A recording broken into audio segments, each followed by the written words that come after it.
오늘도 주의 전을 찾은 여러분들을 환영합니다. 우리 옆에 분들하고 인사하실까요? 환영합니다. 인사하라고 그래야 옆에 누가 앉아 있는지 알죠? 우리 한 번 더 인사하겠습니다. 반갑습니다. 한 번 더 인사할 때는 뒷사람하고도 전부 다 뒤를 돌아보면 안 되니까 잘 구분하셔서 뒷분들하고 함께 인사하시겠습니다. 축복합니다. 제가 다 뒤돌아보지 말라고 그랬잖아요. 전부 다 뒤를 돌아보니까. 주님의 백성으로 한 주간을 살아오신 여러분 모두 수고하셨습니다. 세상을 살아가는 것이 그냥 열심히 살아가는 것만으로는 우리에게 힘든데, 내가 또 그리스도인으로 살아가야 된다는 것은 어쩌면 더 힘든 일일지 모릅니다. 오늘 이 시간에 하나님께로부터는 새로운 힘을 얻으시고 또 그 말씀을 능력 삼아서 여러분들의 삶이 이번 한 주간은 더 힘있고 능력 있는 한 주간이 되실 수 있기를 주님의 이름으로 축원을 드립니다. 사람은 누구나 강한 걸 기대하죠. 약한 것보단 강한 것이 좋다고 우리는 배워왔기 때문에 그렇습니다. 왜 약함을 숨기며 살아갈까요? 우리는 강해야 살아남는다고 배웠습니다. 잘나야 그래야 인정받는다고, 부족하면 무시당하고 외면당한다는 이야기를 수없이 많이 듣고 살았습니다. 그래서 훌륭해야 되고 능력 있어야 되고 멋있어야 되고, 그래서 성공한 인생이 되어야 된다. 그걸 우리는 이렇게 표현하죠. 강한 사람이 되어야 된다라는 이야기를 합니다. 그런데 정말 우리는 강하면 행복할 수 있을까요? 우리는 약해 보이지 않기 위해서 굉장히 애를 쓰며 살아갑니다. 힘들어도 웃고 버거워도 괜찮은 척하고 상처받아도 혼자 그냥 꿀꺽 삼켜서, 그래서 그냥 난 아무렇지 않아, 난 그 정도에 흔들리지 않아, 나는 강한 사람이야, 그 정도는 이길 수 있어. 그러면서 우리는 수없이 많은 상처들을 우리 가슴에 담고 그렇게 매일매일의 삶을 살아갑니다. 그런데 그것이 교회 안에서도 똑같이 반복되고 있는 것 아닐까? 우리는 신앙 안에서 이렇게 말합니다. 믿음이 좀 더 강해지면 내가 더 나아질 수 있을 거야. 아직은 부족하지만 내가 조금 더 갖춰지면, 강해지면 하나님께 나아갈 수 있을 거야. 그런데 성경 어디에도 강한 것을 하나님이 옳다고 말씀하신 데는 없습니다. 강한 사람이 하나님 나라의 주인이라고 말씀하신 데도 없습니다. 오히려 하나님은 거꾸로 말씀하십니다. 하나님은 약한 자를 부르신답니다. 하나님은 비어 있는 자를 채우신답니다. 하나님은 낮은 자리에서 영광을 드러내신다고 성경은 우리에게 말씀하고 있다는 겁니다. 그런데 우리는 하나님 앞에서조차도 강한 모습을 드러내려고 합니다. 어떻게 해서든 내가 강해 보여야 성공한 인생이고 승리한 인생이라고 착각하기 때문입니다. 왜냐하면 오늘 이 시대는 나를 증명할 수 있어야 인정받는 시대를 살아가다 보니 그리스도인임에도 불구하고 오늘 그 세상의 기준이 신앙생활에도 우리의 삶에도 적용되고 있습니다. 여러분, 우리는 그래서 큰 교회가 훌륭한 교회라고 착각합니다. 하지만 하나님이 바라보시는 교회는 어떤 교회일까요? 하나님이 정말로 기뻐하시는 교회는 어떤 교회일까요? 그렇게 보면 세상의 기준으로 보면 우리 북지방에 속한 교회들이 34개 교회가 있습니다. 35개 교회가 있습니다. 그 35개 교회가 세상적으로 보면 약한 교회들이 많습니다. 그런데 하나님 기준에도 그럴까요? 저도 그냥 입에 나오는 대로 우리 교회는 시골에 있어서 우리 지방에 있는 교회들은 이제는 70대, 80대, 젊어야 70대, 80대, 90대가 주를 이루고 예전에는 4, 50명 신앙생활 하던 교회가 이제는 10명 미만으로 2명, 3명, 4명, 그것도 80대, 90대가 있어서 너무 약해졌다고 이야기를 하고 있는 저를 발견하게 됩니다. 근데 하나님도 그렇게 말씀하실까요? 그 영혼을 위해 여전히 그 교회가 그곳에서 하나님의 사명을 감당하고 있다면 하나님께는 굉장히 복되고 귀한 교회일 수 있을 텐데, 언제부턴가 제 눈에도 세상의 기준이 성공의 기준이고 능력의 기준이고 잘남의 기준이고 훌륭함의 기준이 되어져 있더라는 겁니다. 하지만 하나님도 그렇게 말씀하시는가 하는 겁니다. 우리는 이런 질문을 스스로에게 던져봐야 됩니다. 과연 하나님은 우리의 강함을 통해 일하시는 분이신가? 아니면 우리가 그렇게 숨기고 덮어두려고 했던 그 약함의 자리에서 하나님은 역사하시는가? 약함이 우리에게는 어떻게 보면 세상 가운데 드러내는 약점이라고 생각할 때가 많습니다. 그런데 약함을 통해 우리는 강해지는 은혜를 경험한 사람들입니다. 오늘 바울은 이렇게 고백합니다. 하나님께서 그의 질병을 치료해 주실 것을 요청했을 때 하나님께서 내 은혜가 내게 족하도다. 이는 내 능력이 약한 데서 온전하여진다 라는 말씀을 주셨습니다. 그때 바울의 태도가 뭡니까?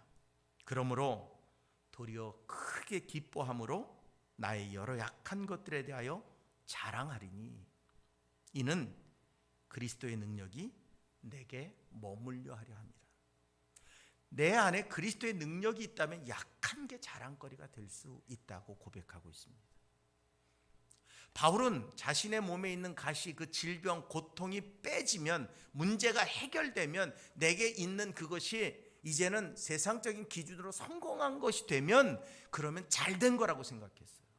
그래서 하나님 빼주세요. 해결해 주세요. 풀어주세요. 문제가 해결되게 하시고 성공한 인생이 되게 하시고 잘 나가게 해주세요. 그랬더니 하나님 말씀은 너 그 자리가 충분해. 그 자리면 충분해. 아픈데요. 실패했는데요. 안 좋은데요. 문제가 있는데요. 뭐가 충분해요? 내가 살아가기도 부족한데, 내 지금 현재 위치가 너무 안타깝고 부족한데 좀 더 잘 돼야 되지 않을까요? 좀 더 높아져야 하나님을 드러낼 수 있지 않을까요? 그런데 하나님은 족하다고 말씀하십니다. 그때 바울이 깨달았습니다. 아, 내가 약해야 하나님이 나와 함께 하시는구나. 어느 게 가장 중요한 문제입니까? 하나님이 나와 함께 하심이 가장 큰 은혜요 능력입니다. 세상 속에 내가 얼마나 성공했느냐는 내 능력이 아니에요. 그건 내 거 아닙니다. 항상 말씀드리지만 다 놓고 갈 거예요. 죽는 날 가져가는 사람은 한 명도 없어요. 집문서, 땅문서 다 가져가 봤자 다 하나 쓸모도 없어요. 결국 하나님께서 나를 인정해 주시고 나와 동행하실 때, 전능하신 하나님, 우리가 온 세상을 창조하셨다고 믿는 하나님, 지금도 통치하시고 무엇이든 가능하신 하나님이 지금 나와 함께 하신다면 그보다 더 큰 능력이 어디 있습니까? 재벌 회장이 있은들, 세상에 정치 권력자가 있은들 그 하나님보다 위대할 수 있을까요? 오늘 우리는 약함을 통해 경험하는 하나님의 놀라우신 영광을 우리가 바라볼 수 있을 때 우리는 그 은혜의 자리에 설 수 있을 줄로 믿습니다. 그렇다면 오늘 우리는 어떤 삶의 길을 걸어가야 될까? 첫째로 하나님은 잘 드리는 제사보다 겸손히 걷는 삶을 원하신다는 겁니다. 미가서 6장을 보면 아주 조용한 권면으로부터 시작이 됩니다. 그런데 그 장의 문을 여는 건 마치 법정의 문을 열듯이 산과 언덕들이 증인으로 불려 나오고 하나님이 직접 말씀하십니다. 내 백성아, 내가 무엇을 내게 행하였느냐? 내가 어떻게 너를 괴롭게 하였느냐? 내게 증언하라고 말씀합니다. 이 질문은 정죄나 분노가 아닙니다. 하나님의 깊은 상처를 담고 있습니다. 내가 너희한테 그렇게 가혹했니? 내가 너희를 버린 적이 있었니? 내가 너희를 애굽에서부터 이끌어낸 게 잘못된 일이니? 곧 하나님의 동행하심이 너에게 문제가 되니? 하나님과 동행하는 일이 너에게 상처가 되니? 하나님이 함께 하시는 일이 너에게 불편한 일이니? 그때 이스라엘의 대답은 너무도 엉뚱합니다. 내가 뭘 가지고 여호와 앞에 나갈까요? 번제입니까? 수천 마리 양입니까? 기름 10,000마리면 충분하시겠습니까?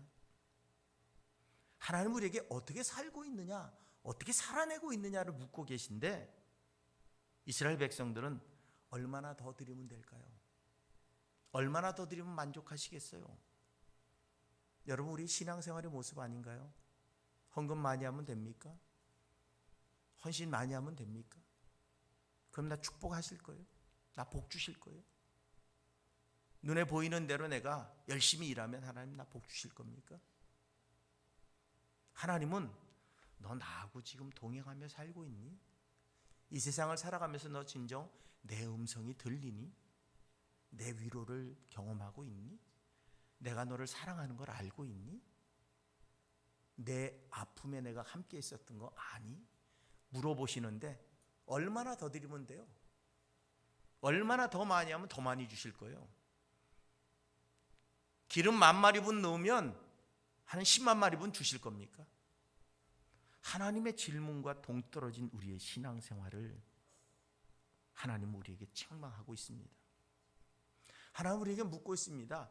너는 나와 지금 걷고 있니? 매일매일 아침에 일어날 때도, 밥을 먹을 때도, 슬플 때도, 기쁠 때도, 잘 될 때도, 안 될 때도 항상 난 내 곁에 있었는데 너는 나를 기억하고 있니? 그런데 우리는 그 하나님의 함께 하심보다는 눈에 보이는 성공과 만족이 이루어지기를 기대하니 상처만 남는 겁니다. 하나님은 앞서 달려가라고 하시지 않습니다. 완벽해지라고도 하시지 않습니다. 나와 함께 걸어가자 라고 말씀합니다. 겸손이 뭘까요? 나의 가치를 무시하는 게 겸손이 아닙니다. 겸손은 내 능력을 과대평가하지 않는 게 겸손입니다. 겸손은 주님, 저는 주님 없으면 못 삽니다. 내 힘으로 내 능력으로 살아가는 것 같지만 그 어느 것도 내 것이 없습니다. 주님 손 붙잡고 걷는 게 난 가장 행복합니다.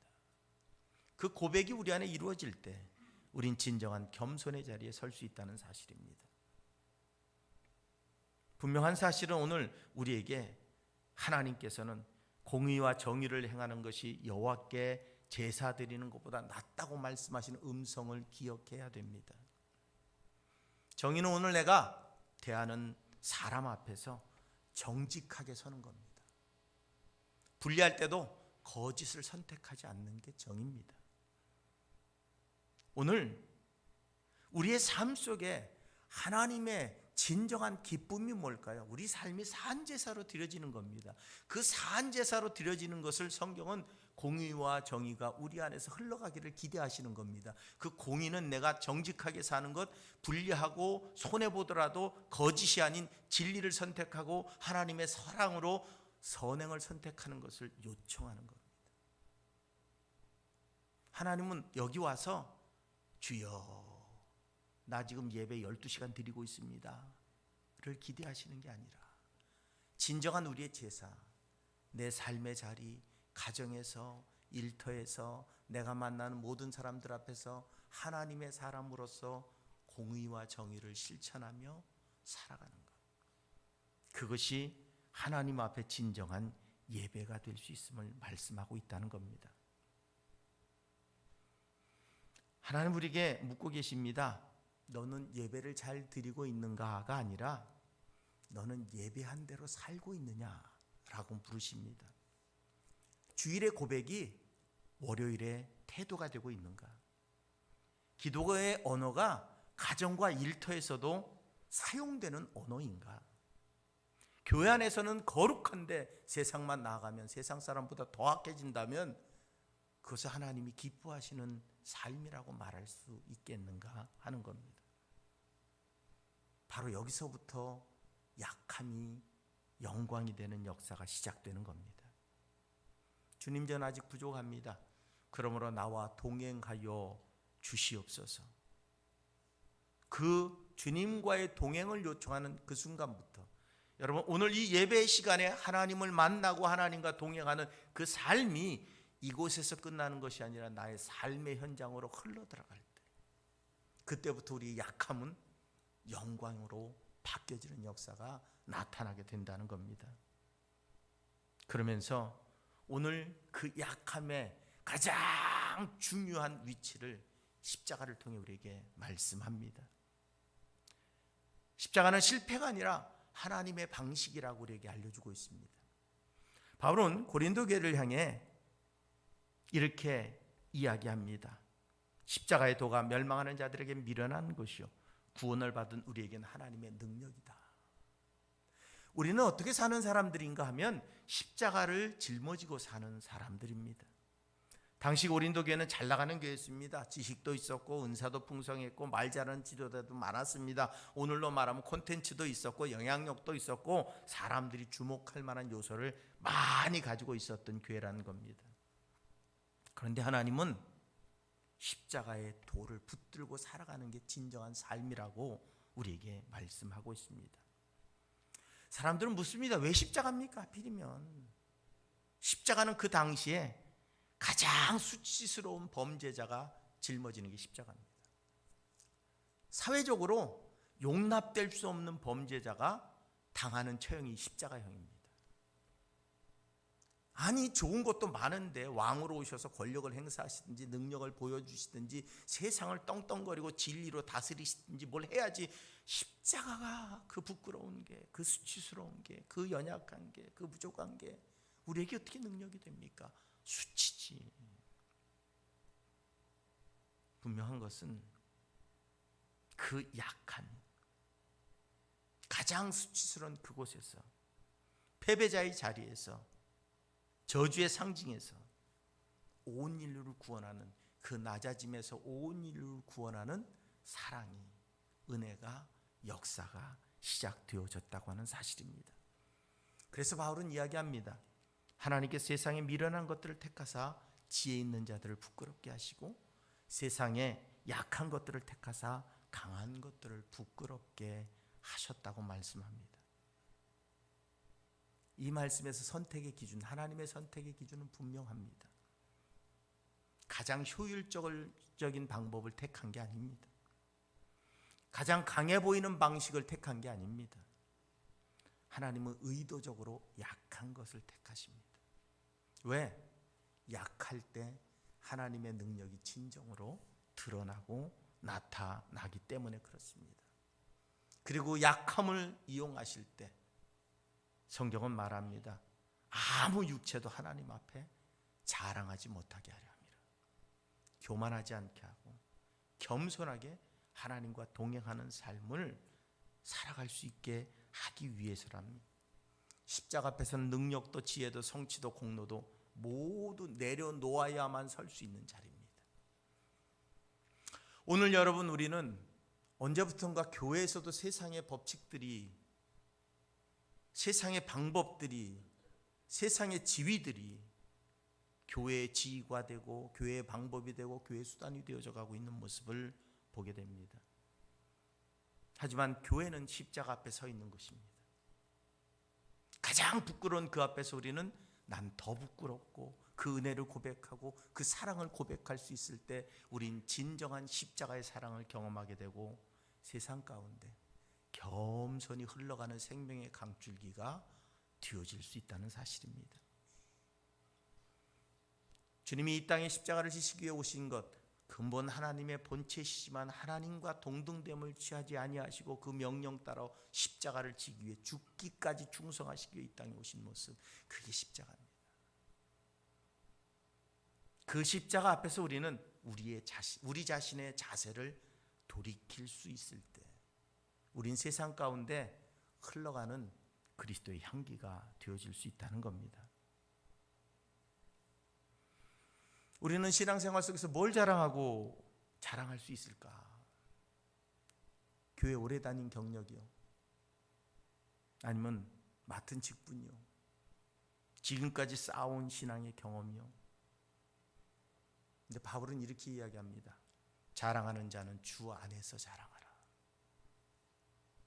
교회 오래 다닌 건 자랑이 아닙니다. 그 오랜 시간 동안 하나님과 동행하지 못했다면 거꾸로 부끄러움이 됩니다. 내가 교회 직분이 높은 것은 자랑거리가 아닙니다. 그 직분의 깊이만큼, 넓이만큼, 높이만큼 내가 하나님 앞에 인정받는 삶을 살기 위해 몸부림쳤는가가 중요합니다. 내 쌓아온 신앙의 경험은 중요하지 않습니다. 그 신앙 안에서 내가 하나님을 어떻게 고백해 왔는가가 더 중요합니다. 여러분, 우린 신앙의 본질을 찾아서 나아가며 신앙이 무엇인지를 진정으로 내 몸으로 이루어가는 삶이 되지 않는다면 세상 가운데 우리는 그냥 껍질뿐인 그리스도인으로, 향기 없는 꽃으로, 생명이 없는 씨앗으로 그렇게 무능력한 존재가 되어질 수밖에 없다는 것. 분명한 사실은 우리는 십자가 신앙으로 나아가야 됩니다. 그 십자가의 신앙은 우리의 삶의 태도를 바꾸는 겁니다. 언제나 어느 장소에서나 어떤 영광이든 어떤 실패든 하나님을 붙들 수 있는 신앙으로 변화되는 겁니다. 십자가는 이렇게 말합니다. 너는 증명할 필요가 없다. 너는 이미 사랑받고 있다. 내가 너를 위해 이 땅 가운데 내려왔다. 십자가는 우리에게 이미 증명하지 않아도, 하나님의 사랑을 갈구하지 않아도 하나님이 내 곁에 오셨다는 증거입니다. 내가 그분을 바라보면 언제든 나와 동행하심을 기억하시기 바랍니다. 우리가 내 힘으로 서려는 걸 내려놓고 십자가 앞에 머물 때 하나님의 능력이 우리의 삶 가운데 조용히 그러나 분명한 역사로 나타나고 드러나게 될 줄로 믿습니다. 그러면서 하나님은 그 십자가 앞에 있는 가난한 심령들에게 그리스도를 통해 이렇게 말씀합니다. 네가 복이 있는 자다. 주님은 산으로 사람들이 모였을 때 말씀한 복에 대해 말합니다. 우리가 제일 관심 있는 게 그거죠. 어떻게 하면 복 받을 수 있을까? 예수 믿으라고 전할 때 우리가 가장 먼저 하는 얘기가 예수 믿으면 복 받는다는 말을 가장 먼저 전하죠. 우리는 복에 굉장히 관심이 많아요. 근데 주님이 말씀하시는 복은 전혀 다른 복이에요. 우리가 기대했던 복, 바라던 복, 소망하는 복, 갖고 싶은 복하고는 아무 상관이 없는, 세상의 기준과 전혀 다른, 과연 이게 복이 맞을까? 고민해야 되는 복을 말씀합니다. 심령이 가난한 자, 애통하는 자, 온유한 자, 의에 줄이고 목마른 자, 박해받는 자, 우리가 떠올리는 잘된 인생, 성공한 사람, 그 목록하고는 전혀 다릅니다. 그런데 이런 사람들이 복이 있답니다. 심령이 가난한 자는 복이 있나니 천국이 그들의 것임이랍니다.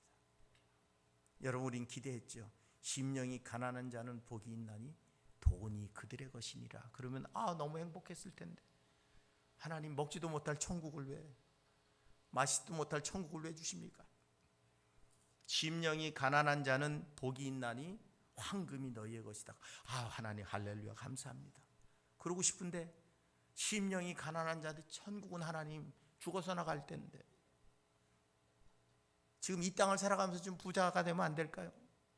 좀 명예가 있고 권력이 있으면 안 될까요? 내가 심령이 가난한 자 이해는 안 되지만 분명히 뒤에 금이 있고 은이 있고 권력이 있고 능력이 있으면 한번 심령이 가난해 볼랍니다. 근데 문제는 심령이 가난했더니 그런 건 없고 천국만 보기래요. 하나님 갈등 생깁니다. 차라리 그냥 심령이 부유한 자로, 그냥 심령이 부유한 자로 살고 싶습니다. 여러분, 천국은 죽어서 가는 곳이 아닙니다. 하나님의 통치가 내 안에 임하는 그 순간 천국도 내 안에 임합니다.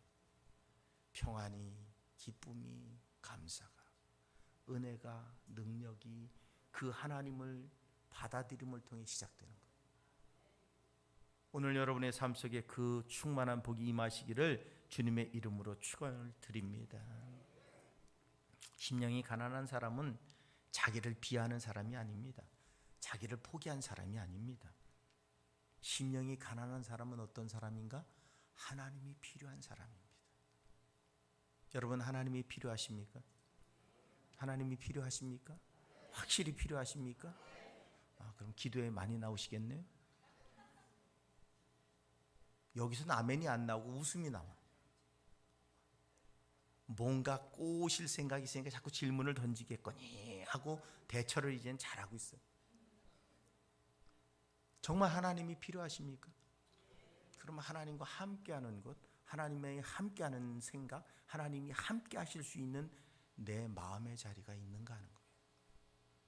여기는 금으로, 여기는 은으로, 여기는 권력으로, 여기는 세상의 이목으로, 여기는 세상의 명품으로 가득 차 있어서 하나님 계실 자리가 없는데, 입술로는 하나님 함께 하시면 좋습니다. 왜? 그 마음의 자리들이 채워질 것 같아서. 근데 여러분, 다 비워야 하나님이 들어오십니다. 다 비우실 수 있으시겠습니까? 아멘은 딱 한 명 했네. 여러분의 마음의 그 잔을 비우실 수 있겠습니까? 그 자리가 비워져야 하나님이 그곳에 계세요. 그리고 그 하나님이 계셔야 여러분에게 천국이 임하는 것이고, 여러분에게 천국이 임해야 여러분의 진정한 행복이 찾아오는 것이고, 여러분이 어디로 가든 두려움 없이 감옥에 있든 매를 맞든 붙들려 가든 아무 상관없이 그리스도가 구세주라고 선포할 수 있는 능력이 생기는 거예요. 그리스도 없이 우리는 그리스도를 전할 수 없습니다. 예수 없이 우리는 예수를 말할 수 없습니다. 하나님 없이 우리는 하나님의 나라를 차지할 수 없습니다. 그런데 그 하나님이 있어야 될 자리에 오만 것들이 가득하면서 세상의 것들이 그 안에 있기를 기대하는 거예요. 결코 그 일은 일어나지 않습니다. 분명한 사실은 오늘 우리의 정체성을 선포하시는 겁니다. 한 성도가 이런 고백을 했답니다. 예전에는 신앙이 좋아지면 인생이 편해질 줄 알았습니다. 그런데 신앙이 깊어질수록 제가 얼마나 약한 사람인지 알게 됐습니다. 신앙이 깊어지면 인생이 편해지고 행복해지고 기도하는 곳마다 응답돼서 부자 될 줄 알았어요. 그런데 신앙이 깊어졌더니 깊어질수록 어떠냐? 내가 얼마나 나약한 존재인지, 얼마나 죄에 취약한지, 얼마나 교만한 존재인지, 얼마나 내가 하나님 없이는 못 살 존재인지를 더 깊이 깨닫게 되는, 그게 신앙입니다. 신앙은 우리를 강하게 만들어 하나님이 필요 없게 하는 길이 아닙니다. 신앙은 우리를 가난하게 만들어서 하나님 없이는 못 살게 만드는 게 신앙입니다. 오늘 여호와는 마음이 상한 자에게 가까이 하시고 충심으로 통회하는 자를 구원하신다고 시편 기자가 말합니다. 애통하는 자가 복된 이유는 눈물이 있어서가 아니라 하나님이 가까이 계시기 때문입니다. 오늘 우리는 어떤 자리에 서 있는가 하는 겁니다. 다 괜찮은 사람처럼 서 있습니까? 아니면 하나님 앞에 가난함으로 서 있습니까? 하나님 나라는 강한 사람의 무대가 아닙니다. 하나님 나라는 도움이 필요한 사람의 집입니다. 수고하고 무거운 짐진 자들아 다 내게로 오라, 내가 너희를 쉬게 하리라. 그 수고하고 무거운 짐진 자가 누굽니까? 약한 자입니다. 하나님이 필요한 사람입니다. 그들에게 하나님은 쉼과 평안과 안식을 줍니다. 그런데 나는 필요 없어, 괜찮아, 난 충분해. 그 사람에게는 하나님의 위로조차 임하지 않는다는 사실입니다. 오늘 우리는 하나님과 함께함으로 새 한 주간을 시작합니다. 이제 우리는 한 주간 삶 속으로 다시 들어가는데 다시 일터로 가고 다시 가정으로 돌아가고 다시 반복되는 일상의 자리에 서게 됩니다. 그 자리에서 선택해야 됩니다. 또다시 강한 척하며 살 것인가? 아니면 하나님을 의지하며 살 것인가? 작은 일에도 기도하며 하나님 도와달라고 간절히 구하고 하나님 앞에 서는 그 삶을 살 것인가? 마치 하나님 없이도 내가 능력 있는 자로 살아갈 것처럼 살아갈 것인가? 오늘 하나님은 우리와 동행하시기 원하십니다. 내 부르짖음을 들으시는 분이시고 그 기도에 응답하시는 분인 줄로 믿습니다. 근데 우리가 찾질 않아요. 그분을 부르질 않아요. 필요하지가 않아요. 그러니 하나님이 옆에서 걷고 있어도 몰라요. 눈물 나는 일은 있는데 가슴에 묻어두고 난 강한 사람이야, 난 괜찮은 사람이야, 하나님 필요 없어. 그리고 가슴에 피가 철철 흘러요. 그 어리석은 삶이 아니라 그 상처를 씻어주시고 회복하시고 새로운 소망과 기쁨으로 나아가게 하시는 내 곁에 계신 하나님의 손을 붙잡으시기 바랍니다. 힘들 때 하나님 찾으십시오. 괴로울 때 하나님 찾으십시오. 어려울 때 하나님 찾으십시오. 그분은 외면하지 않고 들으십니다. 그리고 그분은 내게 지혜와 능력과 돕는 사람을 붙여주십니다. 그래서 우리로 승리하는 인생을 살아갈 수 있도록 만들어 주실 줄로 믿습니다. 주님 더 강해지려 애쓰기보다 주님을 더 의지하며 살게 하옵소서. 제 약함을 숨기지 않고 주님 앞에 가지고 나아가게 하옵소서. 이 한 주간 사람 앞에서가 아니라 하나님 앞에서 그렇게 약함으로 나아갈 때 그 약함 안에서 드러나는 하나님의 영광을 누리는 귀한 한 주간이 되실 수 있기를 주님의 이름으로 축원을 드립니다.